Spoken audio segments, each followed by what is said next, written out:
A bittersweet song in the memory. Hey guys, it's back with JohnyTechReview and I hope you guys are all doing well. So behind me you can see I have this setup right here on my desk, and this is a vinyl or record player.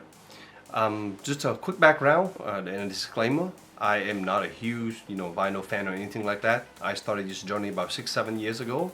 And then I decided to buy a Audio-Technica LP60. I think that was the model, and that cost roughly about 150 bucks back then. And I bought a bunch of vinyl along the way, on Amazon, music store. Bought some on eBay, etc. Get some cool rap music, some pop music, and then I also have a bunch of stuff from the thrift store, like Goodwill and stuff like that, and get some classical music, stuff like that, because I'm kind of into a different type of music. So anyway, vinyl is an interesting journey for those who haven't tried. It's making a big comeback, as everyone knows, but for me it's just another little hobbies that I play with. And recently this company here reached out to me and said, hey, you want to take a look at this? And I was like, I haven't done a vinyl, or haven't really listened to a vinyl in a while, a record in a while. Why don't I just listen to some record? Hey guys, forgot to mention the company name that sent this to me. This is Diginow, and the brand of this record player is called Fektik. It's a really nice vinyl record player that you have to boot together. It does come with everything, but you do have to do some small assemble, and this is very different from my LP60, which is basically you just kind of put together one thing and get it going. One thing to keep in mind, the Audio-Technica LP60 has an improved model, which is called the LP60X. I looked up earlier on Amazon, it was 150 bucks also, so check that out too. So let's take a look at this unit, and you can see I'll put some videos over so you can kind of see it, but it's a really nice unit. What separates this unit from a typical, the Audio-Technica I got is actually this has a built-in amplifier. It has Bluetooth, it's a bell-driven system, and it has two speakers. It comes with both these speakers here. For the unit is amplifying now these two speakers, which are 18 watt each for a total of 36 watt. What I found on Amazon is that this company here, Fektik, I think they also, I think they got this from another brand maybe. I think there's 2 or 3 different brands that basically have a very similar looking unit with different design. So the unit itself comes in like a big box, and inside the box there's 2 or 3 small boxes. The vinyl cell comes like this, and you can open it of course, and inside you have to assemble some stuff here. And there's a little balancing like thread / weight counterbalance that you have to install. That was a little bit tricky to do, but my wife helped me with that. It's a tiny little fishnet wire that you have to balance.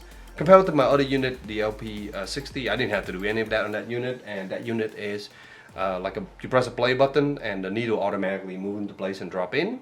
With this unit, you can press play, and then the disc starts spinning, and then you have to lift this needle up and drop it down in. So it's a more, I would say, manual, but a lot of vinyl or record player music does this. I think people who enjoy messing with these things enjoy dropping the needle in like that. From the bookshelf speaker itself, it's a pretty small size. You can see roughly about 12 inches or about a foot tall, and I believe that they sound pretty good. Let's talk about that quickly.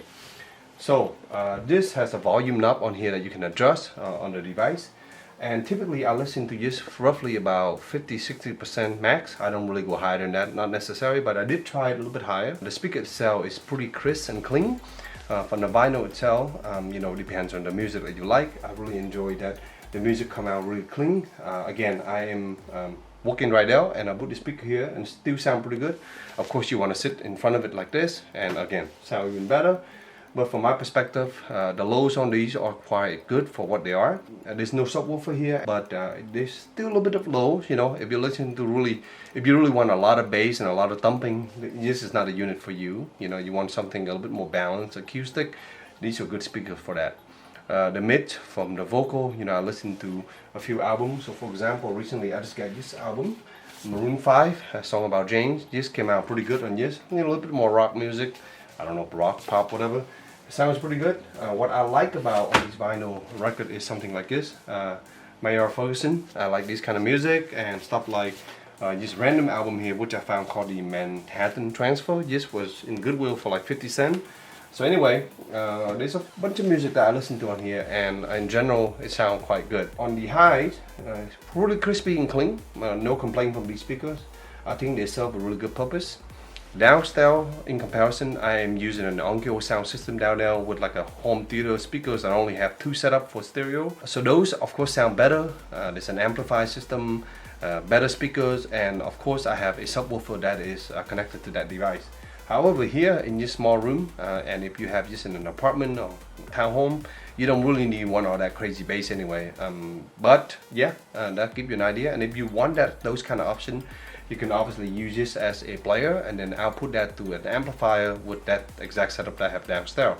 But for an all-in-one device that allows you to just set up within 30 minutes or so and then start playing, this is a good device for that. So one other thing that I want to point out that I haven't talked about much is the Bluetooth and the USB. I forgot about the USB. This unit also have a USB plug-in, so you can connect this to the computer and then use the software in the website that they included, and you can record music. I think they recommend Audacity actually, so that could be like an audio input option, and you can record vinyl right off into your computer, which is really cool. That option is good. It does work. I tested a little bit, but it's not my focus. I care more about just listening to music, but it does work if that's something that you're interested in. Then there's the Bluetooth aspect of it. Yes, I tried to connect my phone to it, was able to play music on my phone. Again, another option that works well, no issues there. So if you're interested in those 2 additional options and features, this is a really nice unit for that. I think a lot of people who buy this type of unit will enjoy the fact that it has the USB-C port that will let you record music into your computers or something like that for you to transfer, so that's really nice. I know on the Audio Technica, the version that I have, do not have that option, and you have to upgrade to a more expensive option to have the USB port. But yeah, on this unit, roughly right now at the time of the recording, it's about 150 bucks. Has the unit itself, speakers, and Bluetooth and USB, so it's a pretty nice, compelling option. So while in the back, I do want to point out the RCA port here. You have left and right channel, and then of course you have the option, a switch that allows you to select either phono or line out. Those 2 options will allow you to either have an amplified sound coming out of this device, or just a straight line out that allow you to connect to an amplifier and then run the amplification there. So those are 2 options that you have. So guys, in the end, this unit is a really nice all-in-one inclusive unit. I really like the fact that it comes with everything that you need to get started. The user menu can be a little bit tricky and a lot of misspelling. There's a quick starter guide too with pictures, but honestly it's a little bit confusing. But hey, just be a little bit patient. You got to install the belt, you got to put on the little counterweight balance, which is tricky. You got to use the tweezers, something like that, to get it through with that little tiny fish line. But when you get that working correctly, no problem. So yeah, this is not really something that you want to buy, take it home and just start playing right away. If you want something like that, get one of the other brands. But if you want something with a bit more work and a little bit set up at the beginning, the manual dropping the needle in, this is the unit for you. The sound quality coming out of this is good. One thing that I noticed with my LP60 is that if I'm playing music and I'm tapping here, a lot of sounds being amplified and transferred out. With this unit, I think they do a good job with the leg and the dampening of it. So when that happens, not a lot of noise are being transferred out. So that's really good in this unit. That's one of the pro I think on this unit. Top surface here being scratched really easy. That's really annoying. I take care of my stuff and I don't really mess around with it. All I did was put some record on top of here and use microfiber, and that scratch it. And these scratches are coming from me cleaning it. So that will show up, keep that in mind, just something to keep in mind if you're buying it and expecting something a little bit more robust. So I hope this quick little review give you guys an idea, and if you guys like this kind of review, please give it a thumb up. Consider subscribing for more future content. Thank you.